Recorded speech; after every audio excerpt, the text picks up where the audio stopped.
am very lucky to be joined by Chayla. My handstands are not perfect, but hopefully in this video, I'm going to become a perfect handstander. Definitely. We're going to be talking about how to balance in your handstand. So if you're struggling to stay in a perfectly straight handstand and you're walking all over the place, these are the drills you need to be doing. All right, the first mistake I see most people doing when they're trying to learn the handstand on the wall is that all of their weight is on the wall. It's in the heel of the hand. So what we first want to do is get the weight off of the wall and from the base of your hand into your full palm. So John's going to demonstrate. You're going to walk up the wall. So I'm going to show you what first most people do. So first lean into the wall, all full body. Now John can lift his fingers up. The weight of it, lift your fingers up.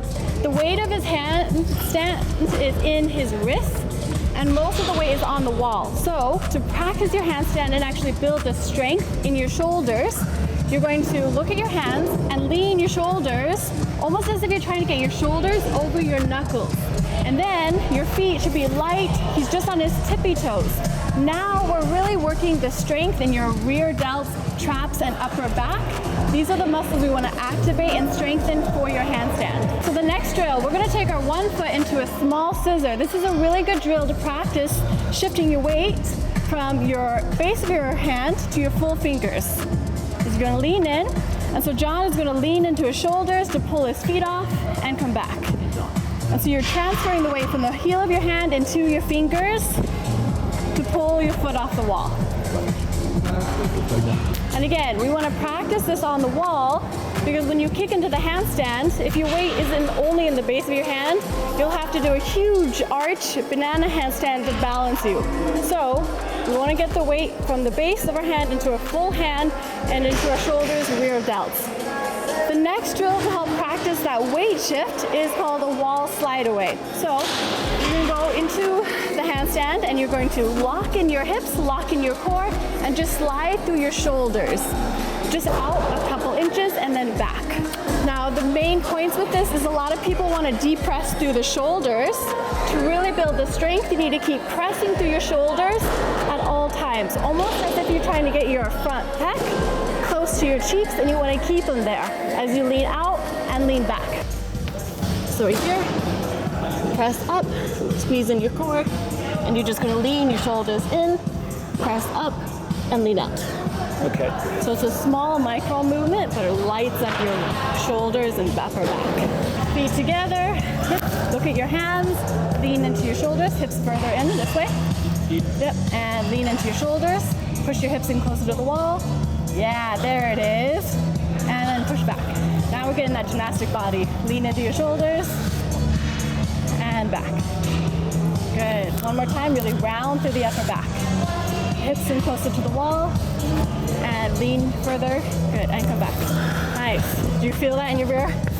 Yeah, I feel it. I feel it like working in the back of my shoulders. Exactly. We want to start strengthening the back of our shoulders and our back, because especially if you arch, you are mainly working the front part of your body, and this is not a very stable handstand. It's the same if we carry a weight overhead. If we are bent arms and we're holding it out in front, how long are you going to hold that versus having a tall, straight, stacked shoulder position with your dumbbell? So it's the same position we're trying to get in our handstands, trying to get that tall, straight, stacked, work the shoulder, rear delts, to get our handstands efficient as possible. All right, this next drill, I have a box and I have quite a few plates set up here because John is pretty tall. So the height here is pretty important. If it's too low, then your back will be rounded. We want it high enough so your back can be really straight and your knee at a parallel. So John will set up here. Again, slowly, be careful getting up here, don't hurt yourself. That's great. So this is a good height. You see his quads are parallel to the ground. And then look at your hands. Again, we're gonna lift one leg at a time, finding that balance in your shoulders. Take it away from the heel of your hand into your fingertips, and then you're gonna straighten this leg tight, and then bring your feet together, trying to maintain that balance. This looks great. And then one knee down, and then the other. Let's show that one more time.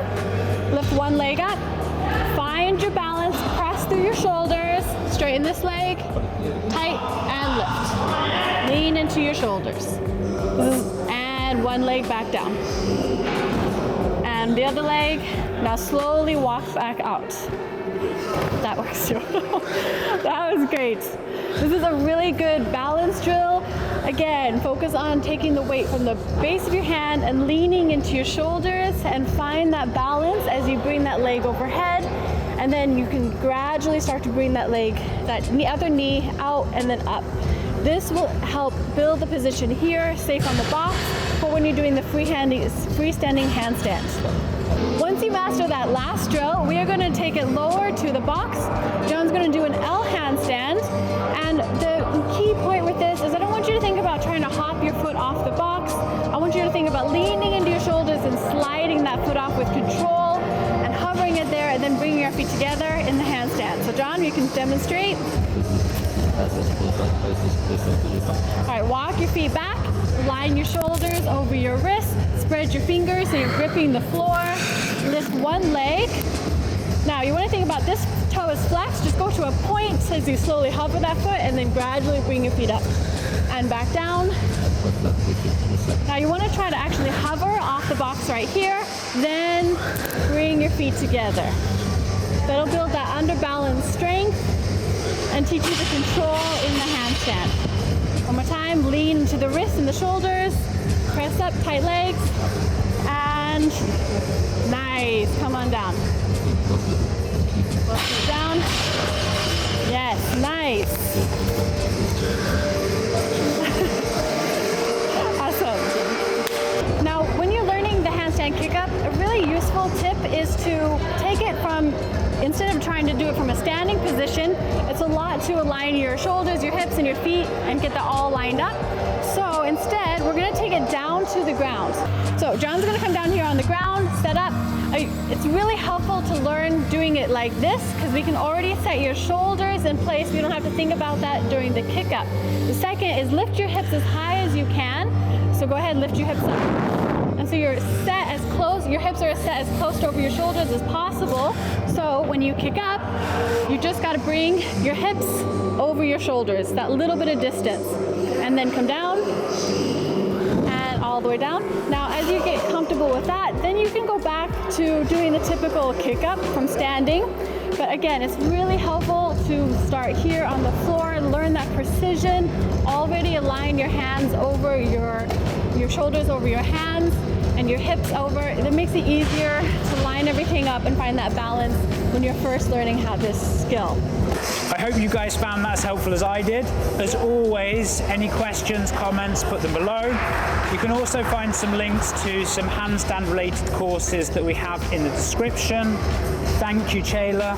And where can they find any information about you? Thank you guys for watching. My YouTube is chayla.moves. Same with my Instagram, chayla.moves, where I have some more handstand tutorials and some other coaching there. Yeah, thanks for having me, John.